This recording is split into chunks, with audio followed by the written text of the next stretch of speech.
విశ్వాసము నీకున్నటువంటి పరిస్థితుల్లోంచి నిన్ను, నీ కుటుంబాన్ని బయటికి తీసుకొని వచ్చేస్తుంది. హల్లెలూయా. చూడండి, విశ్వాసం లేకపోతే ఈరోజు నేను మీకు బోధించేవాడిని కాదు, నేను సేవకుని అయ్యేవాడిని కాదు. ఎందుకంటే దేవుడు నాకు ఎన్నో మార్గాలు ఇచ్చాడు. కావాలంటే నేను దాంట్లోకి వెళ్ళి నేను సంతోషంగా నేను సంపాదించుకోవచ్చు. కానీ దేవుడు నాకు ఇచ్చిన విశ్వాసం గొప్పది. దేనికైనా వెనకకి తిరగకుండా ముందుకే వెళ్ళే ఆ విశ్వాసము దేవుడు నాకు ఇచ్చాడు. హల్లెలూయా. అలాంటి విశ్వాసము నీకుంటే దేవుడు నిన్ను గణపరచబోతున్నాడు. హల్లెలూయా. చూడండి, ఎవరు మరి దేవుని గణపరచగలుగుతారు, ఎవరిని దేవుడిని సంతోషపరచగలుగుతారు అంటే 2 తిమోతి 2:4. సైనికుడెవడును యుద్ధమునకు పోవునప్పుడు తన్ను దండులో చేర్చుకునే వారిని సంతోషపెట్టవలెనని ఈ జీవన వ్యాపారములలో చిక్కుకొనడు. ఈ జీవన వ్యాపారంలో చిక్కుకొనడు అంటే ఎవరైనా కూడా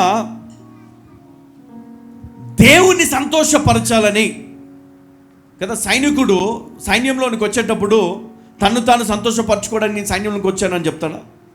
దేశం కోసం వచ్చాను, దేశాన్ని కాపాడడానికి నేను నా ప్రాణాన్ని సైతము నేను లెక్క చేయకుండా ప్రాణాన్ని ఇవ్వడానికి నేను వచ్చాను సైన్యంలోనికి అని చెప్తాడు. అవునా కదా? మరి అలాగే నువ్వు కూడా ఉండాలి అని దేవుడు కోరుకుంటున్నాడు. హల్లెలూయా. హల్లెలూయా. యేసయ్య ఎలా వచ్చాడు? ఒక సైనికుడిలాగా వచ్చాడు. మనందరి కొరకు ప్రాణం పెట్టడానికి వచ్చాడా లేదా?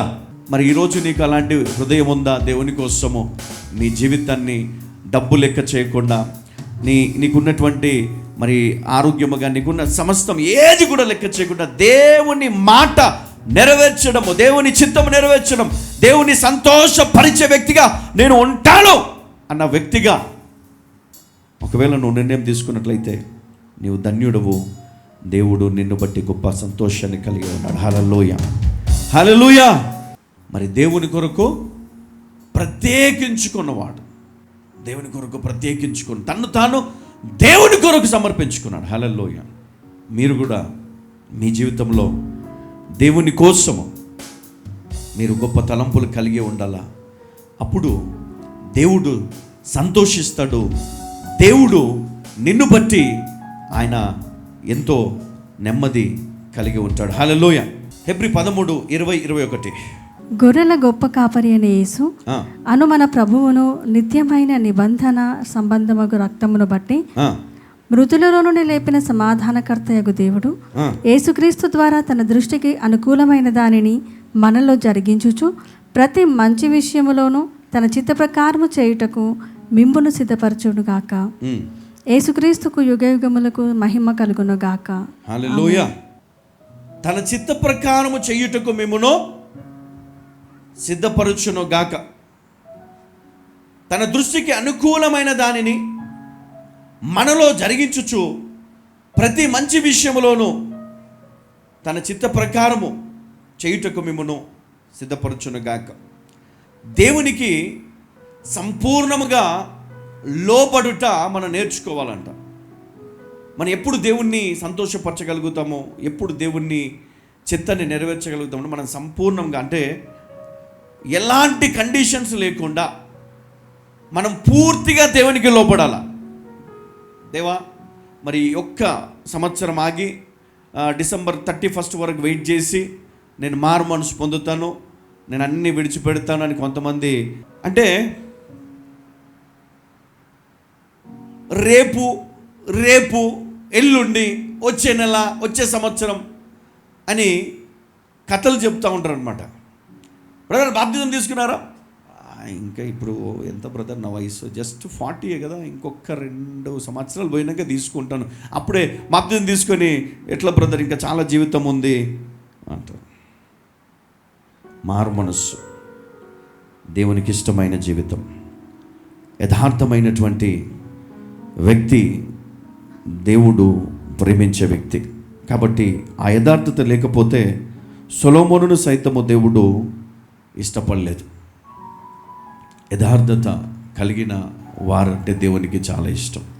కాబట్టి నీవు దేవునికి లోపడితే ఎలా లోపడాలంట? పూర్తిగా 50-50 కాదు, నేను ఎటు ఉంటానో అటు ఉంటానంటే కాదు కదా. నేను ప్రభువా ఇక నుంచి నా జీవితంలో మూడే మూడు ఉండాలా. ఏంటి? ఒకటి, నేను నా కుటుంబం. 2, నేను చేసే పనులు ఏవైతే. 3, దేవుడు. ఈ 3 కలిసి ఉండాలి అంతే. హల్లెలూయా. దేవుడు లేకుండా ఏ కుటుంబం వర్ధిల్లదంటే, దేవుని చిత్తము లేకుండా, దేవుని ప్రేమ లేకుండా ఏ కుటుంబము వర్ధిల్లదు. ఎందుకంటే ఈ లోకంలో మీకు శ్రమ కలుగునో అని దేవుడు మనకు నేర్పించాడు. ఈ లోకంలో మీకు శ్రమ కలుగును, అయినను మీరు ధైర్యము వహించుడి, ఎందుకంటే నీ లోకాన్ని జయించనని ఆయన ముందుగా మనతో చెప్పాడు. హల్లెలూయా. ఆదికాండం 5:24 ఒకసారి.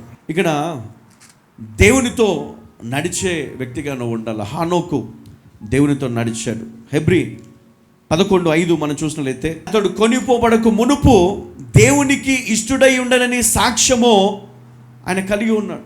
అంటే దేవుడు అతన్ని తీసుకొని పోక మునుపు అతడు దేవునికి ఇష్టమైన వ్యక్తిగా బ్రతికాడంట. దేవుణ్ణి సంతోషపరిచిన వ్యక్తిగా, దేవుని గణపరిచిన వ్యక్తిగా. అందుకు దేవుడు అతన్ని కొనిపోయానో. హల్లెలూయా. మరి నీవు నేను ఈరోజు ఎలాంటి పరిస్థితి కలిగి ఉన్నావు? దేవుడు కనీసం ఎప్పుడైనా మన ప్రార్థన వింటాడా? ఎప్పుడైనా మన గురించి ఆలోచన చేశాడా? మనం ఆలోచన చేయాలి. నిజమే, దేవుడు నా కోసం చాలా విషయాలను ఆయన దాచిపెట్టాడు. వాటిని గ్రహించే జ్ఞానం నాకుంటే నేను, నా పిల్లలు తరతరములు ఆశీర్వదించబడతాం. చూడండి, ఈరోజు అనేక మరి శాపాల చేత నలిగిపోతున్న వారు, నశించిపోతున్న వారిని వెతికి రక్షించడమే దేవుని చిత్తమై ఉన్నది. వెతికి రక్షించాలి, వారికి బోధించాలి, వారికి జ్ఞానమునివ్వాలి, వారు దేవుని అడుగుజాడలో నడవాలి, మంచిలో పెరగాలి, మంచి చేస్తూ మంచిని పాటిస్తూ బీదలను కనికరించేవారుగా. ఇదిగో దేవుని వాక్యాన్ని, అంటే దేవుని వాక్యం అంటే మత మార్పులు చేసుకుంటూ పోండి అని చెప్పలే దేవుడు.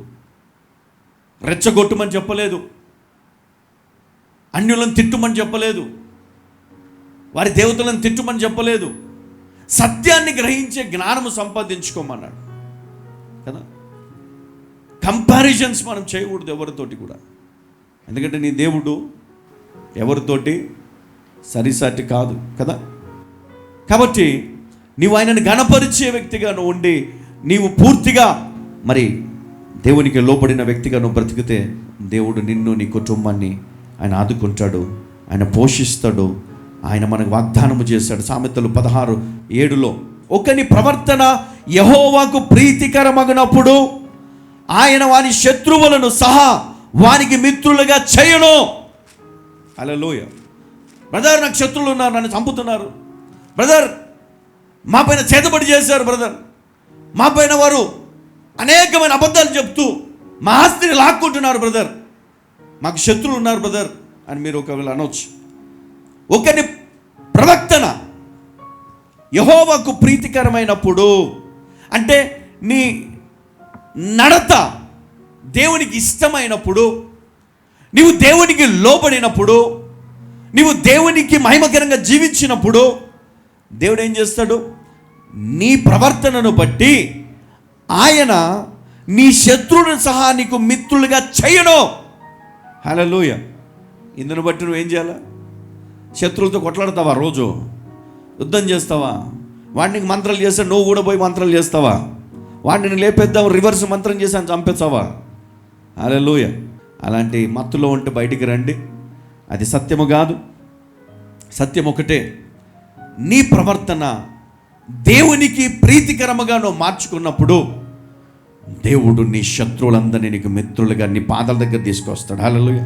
నీ శత్రువుల ఎదుట భోజనము సిద్ధపరిచి దేవుడిని తల ఎత్తుకునేటట్టు చేస్తాడు. హల్లెలూయా. నువ్వు తల ఎత్తుకొని కదా, తల ఎత్తుకొని దేవుని ఘనపరుస్తావంట. దేవునికి మహిమ కలుగును గాక. హల్లెలూయా.